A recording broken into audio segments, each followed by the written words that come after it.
Yeye ni Mungu wa miungu, yeye ni Bwana wa mabwana, yeye ni Alfa na Omega, yeye ni mwanzo tena mwisho.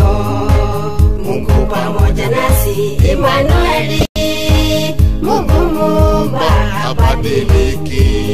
Unakuishi tena baada ya kufa, ukiwa mwaminifu kwake Mungu. Unakuridhi ufalme wa Mungu, unakuvikwa taji ya ushindi, kulingana na vile ulivyomtumikia, kadiri na mapenzi yake Mungu. Yeye ni Mungu wa miungu,